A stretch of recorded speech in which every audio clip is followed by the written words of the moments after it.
Vamos agora ver o mercado como um processo, que é, como eu falei no início, uma das características principais do pensamento austríaco. Alguns elementos da nossa teoria, que nós já vimos, mas que nós podemos recolher e juntar. O primeiro deles é a questão do conhecimento, que, na visão austríaca, é sempre limitado e se apresenta no mundo de maneira dispersa. E esse conhecimento nunca é suficiente para que nós escapemos da incerteza genuína, que é o segundo elemento. Os mercados funcionam sempre em ambiente de incerteza genuína, ou seja, uma incerteza que não pode ser medida pelo cálculo de probabilidades. Não é uma incerteza bayesiana, é uma incerteza subjetiva.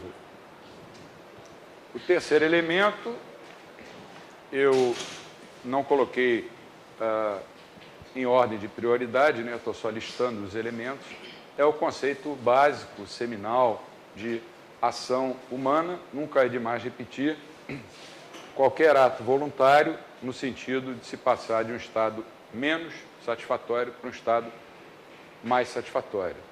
Esse talvez seja o elemento mais importante. Houve, fazendo um parênteses, há alguns anos, um projeto de lei de um deputado lá do Piauí, querendo instituir o que ele chamava de poupança solidária. Isso foi no primeiro mandato do presidente Luiz Inácio.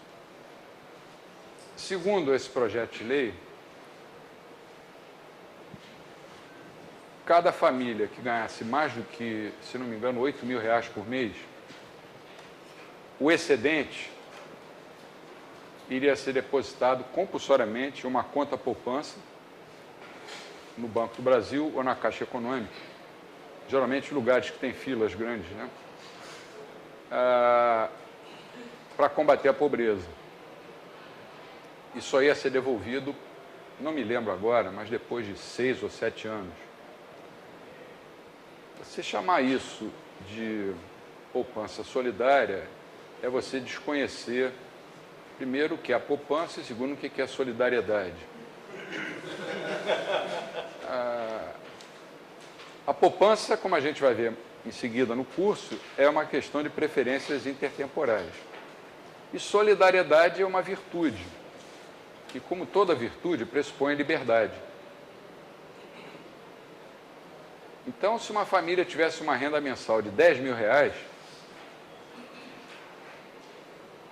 ia exceder em R$2.000 o teto estabelecido lá pelo projeto. R$2.000 iriam todos os meses para essa tal poupança a pretexto de combater a pobreza. Na época, eu ainda tinha alguma empolgação, eu escrevi e-mails para vários senadores e deputados e me tranquilizaram dizendo que esse projeto era tão fora de propósito que jamais iria ser votado. Mas é só para a gente ter uma ideia de que as pessoas não têm a menor noção do que seja ação humana. Isso é um ato voluntário, né? Só um adendo. Na questão de jurisprudência, já existe uma jurisprudência firme no sentido de que o princípio da solidariedade, no Brasil, pelo menos, pode ser forçado, como na questão da Previdência, né, aquelas contribuições sociais, na questão da meia-entrada, também foi declarado constitucional com base em um princípio da solidariedade, porque na Constituição fala lá em solidariedade, e aí foi interpretado como, a solidariedade foi interpretada como sendo algo voluntário, possível de ser coercitivo e involuntário. É um absurdo, né? O que está acontecendo com o direito, com o chamado direito relativo. Quer dizer, o papel do juiz não é o de julgar, o papel do juiz é de modificar a sociedade, de fazer as transformações sociais, como eles falam, ou seja, o papel do juiz é implantar o marxismo, falando o português bem claro. Isso é um absurdo, isso nasceu no Rio Grande do Sul e vai ser difícil combater isso. É o relativismo moral aplicado ao direito, né? Qualquer virtude exige que ela seja livre. Se eu quiser pegar o excesso do que eu ganho acima de 8 mil e dar para os pobres, por minha espontânea vontade, é solidariedade. Se o governo me aponta uma arma e me obriga a fazer isso, não é solidariedade, é extorsão. No entanto, esse projeto chegou a ser discutido, para você ver como tem pessoas em Brasília com a cabeça completamente fora do lugar. É um perigo, é um perigo. O governo é perigoso e anda armado. Por sorte, os senadores e os deputados ganhavam mais de 10 mil reais. Por sorte, os senadores ganhavam mais do que 10 mil reais. Outro conceito muito importante é o de tempo real, que é o tempo não newtoniano, que nós vimos na semana passada. Então, os mercados, dadas essas características, podem ser vistos e devem ser vistos, mais do que podem, eles devem ser vistos como processos, como procedimentos de descobertas permanentes, processos de erros e tentativas, que cada agente, agindo no tempo real, ao longo do tempo, dado o seu estoque de conhecimentos, que também vai variando com o tempo, vai tentando melhorar a sua satisfação. Os mercados também são claramente processos de exploração de oportunidades.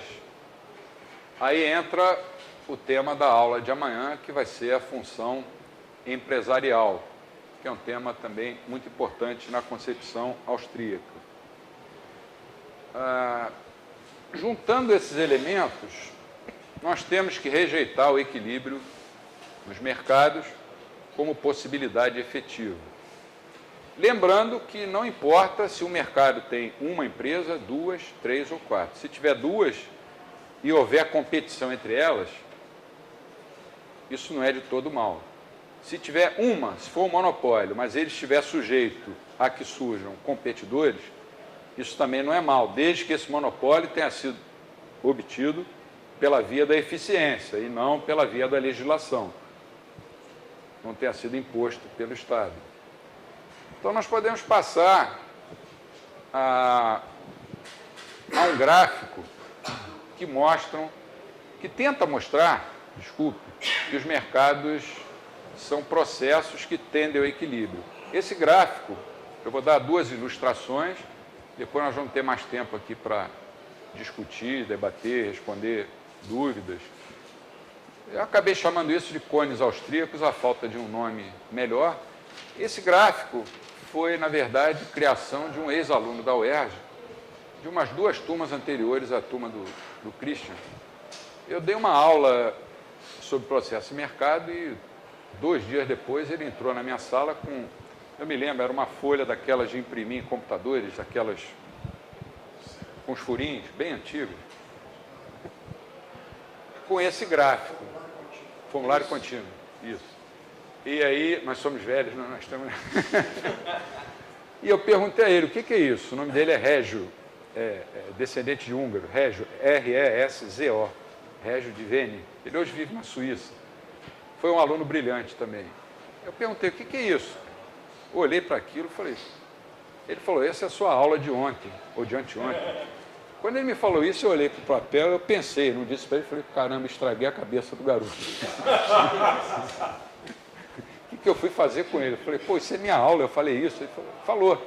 Então me explica. Ele começou a me explicar e eu gostei da ideia. É o seguinte, aí você tem o eixo do tempo. Bom, mas o eixo do tempo a gente criticou aqui na semana passada. Eu falei, tempo newtoniano, isso não é austríaco. Tá bem, não é austríaco, mas é a única forma que a gente tem de representar graficamente o tempo. Então vamos considerar o mercado num determinado momento do tempo. TI ou TJ? TI.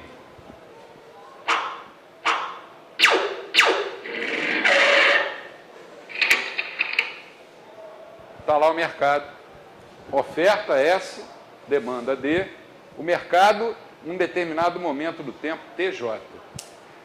Como, para nós austríacos, o mercado não está em equilíbrio, vamos imaginar que ele estivesse em algum ponto dessa área que vai entrar ali. Ó. Essa área redondinha aí. Por que uma área redondinha? Porque é para poder dar um cone, né? Para ficar bonito o gráfico. O mercado está em algum ponto ali E aí, conforme as pessoas vão agindo, o tempo vai passando, o conhecimento vai sendo rarefeito, etc., o mercado vai convergir para um equilíbrio.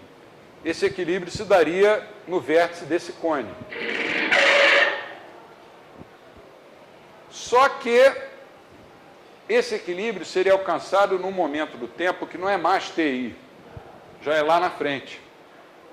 Antes que esse equilíbrio seja alcançado, por exemplo, em TM, as circunstâncias que envolvem esse mercado já mudaram. Então já desaparece essa tendência para o equilíbrio. Você já vai ter uma nova configuração no ponto TM do tempo, em que você tem uma nova oferta, uma nova demanda e uma nova possibilidade onde o mercado possa estar.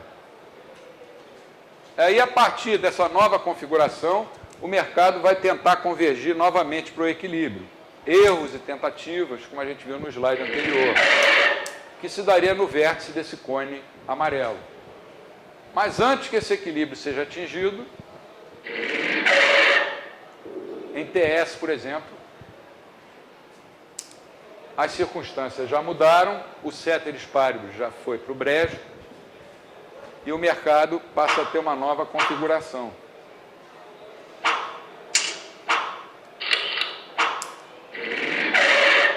Esse é o método para manter vocês acordados. E assim sucessivamente.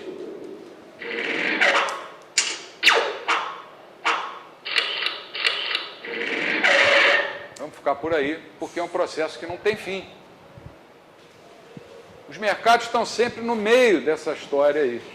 Estão tentando encontrar o equilíbrio, mas não caminham, não encontram esse equilíbrio, porque tudo o que normalmente a mainstream considera como constante, no mundo real, não é constante. E os mercados estão sofrendo permanentes mutações. O que é equilíbrio agora pode não ser daqui a 2 minutos. Então, os mercados estão sempre caminhando para o equilíbrio. Por que estão caminhando para o equilíbrio? Porque a gente tem que admitir que os agentes econômicos são racionais e que aprendem com os erros. Mas, como eu falei, há correntes mais subjetivistas, ultra-subjetivistas, como o Larkman, por exemplo, e o Shackle, que acham que nada garantiria que os mercados convergiriam para o equilíbrio. Seriam caleidoscópios e, nesse caso, a teoria econômica não teria muita utilidade para a gente analisar o mundo real. Eu prefiro ficar com a imensa maioria dos austríacos que veem dessa forma. Um dos economistas que mais contribuíram para o desenvolvimento dessa teoria foi o professor Israel Kirzner, da NYU, da Universidade de Nova York. Ele se aposentou recentemente, há 1 ano ou 2, e vive dando palestras. Nós vamos tentar trazê-lo para o 3º seminário do Instituto Mises no ano que vem. Ele quase que veio no desse ano, mas é que ele não viaja aos sábados porque ele se transformou em um rabino judeu ortodoxo e respeita, né, o sábado, e não havia um voo que pudesse atender ao que ele exigia. Mas a gente vai fazer tudo para trazê-lo, porque é um dos economistas. Ele foi aluno do Mises, naqueles seminários da NYU, e criou uma nova geração posterior. Hã? Não. Geralmente é em abril, né? Mas ainda não tem nada fechado. Então essa é uma aplicação que, se os economistas da mainstream conseguissem compreender, eu não vou dizer que eles fossem abandonar os modelos de equilíbrio, porque o sujeito jogar fora o que ele aprendeu numa vida inteira é muito difícil. Eu mesmo, que era um neoclássico, um monetarista, eu tive alguma dificuldade, mesmo quando eu me transformei num austríaco, em perceber que muitas das coisas que eu acreditava serem absolutas verdades, no fundo, não eram verdades, tão verdadeiras assim. Como eu vou falar mais à frente, quando a gente entrar em temas, vamos dizer, mais macroeconômicos.